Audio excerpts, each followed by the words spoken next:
Hello and welcome. I am Manzoor Hassan with J&K Bulletin. Let's begin our today's stories.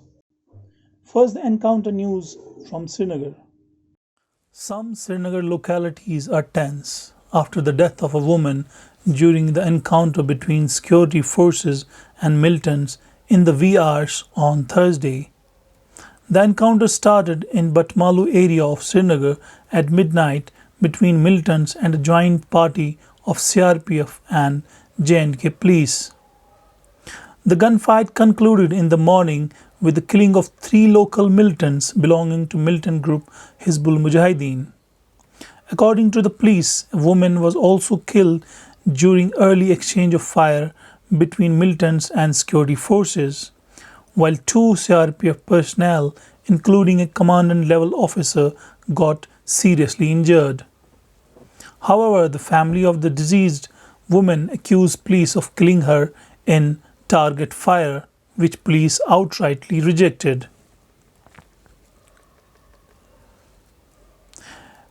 Another family who lost their house in the encounter say three of their sons have been arrested by police in the night hours. They demanded their immediate release. Immediately after the encounter was over and security forces were leaving the area, protesters, mostly youth, hit the streets and pelted stones at police and CRPF personnel. Police resorted to lathi charge and later fired tear gas shells and pellets to disperse the protesters who were raising slogans. After the encounter concluded, the Director General of Police, Dilbag Singh, addressed the media and gave details of the operation. He says a joint team of police and CRPF acted on an intelligence tip-off and zeroed in on a house where three militants were hiding. DGP says all the three militants killed in the encounter were locals from South Kashmir and were asked to surrender, which they refused and instead fired at security forces. He says the forces concluded the operation in a professional manner and killed all three militants.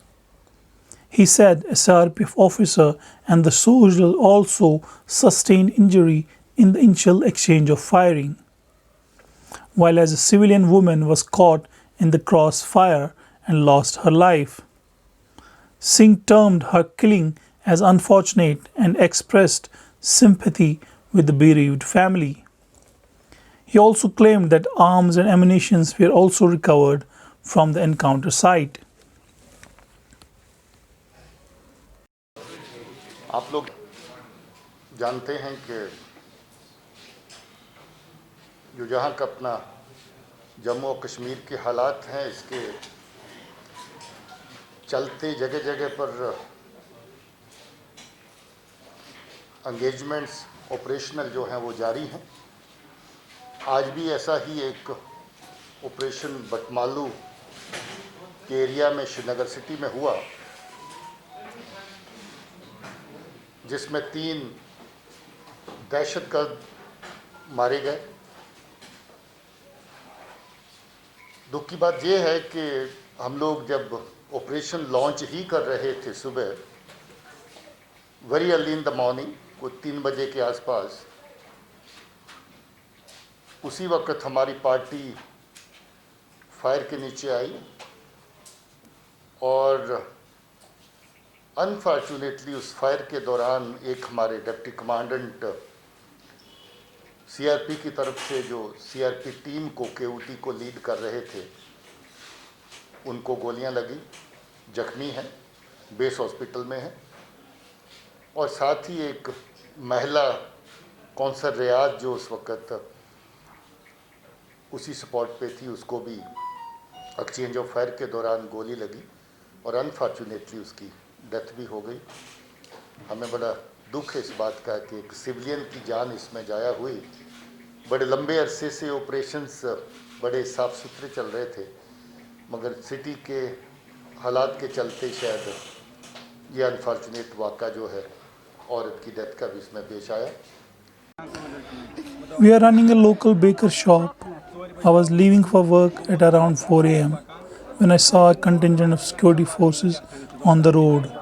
I was not aware of encounter going on in the area. So I called my mother and asked her to accompany me. But an armed man shouted at us and sent us back. When I was turning my car, they fired at us, which killed my mother. Came to our house at around 2:30 in the night and knocked at the door. They dragged all the members out of the house. Some men beat my three sons and bundled them in a gypsy. Policemen were asking us about the presence of militants, but we had no knowledge about them. We don't know what happened later because we went to our relative's place to save ourselves.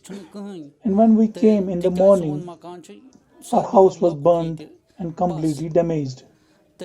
Security force had ransacked our belongings. We had also kept some cash in the locker that was also missing. Our house is not worth living now. Its doors and windows are completely damaged. Glass pans are broken because security forces have also blasted the house and destroyed it completely. I was on road with my wife and daughter, then went to my relative's place till morning. When we came back, we were devastated to look at our house. I want my sons to be released immediately. They are innocent. They have no role in the incident. One of my sons is doing BDS, another doing BUMS, while the third one has completed his post-graduation. All three are running a polyclinic in the area. Police beat them and took them away without any reason.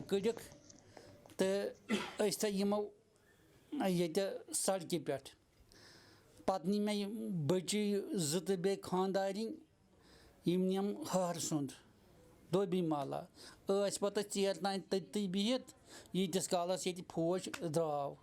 But I thought yet chubuchan sori tababur bad kurmut.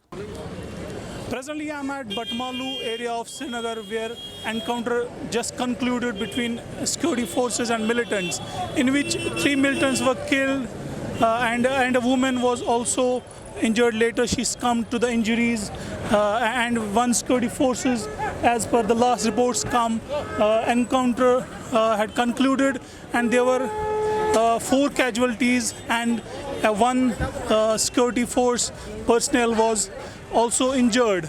Now the protests are going on because there was a civilian death. People are protesting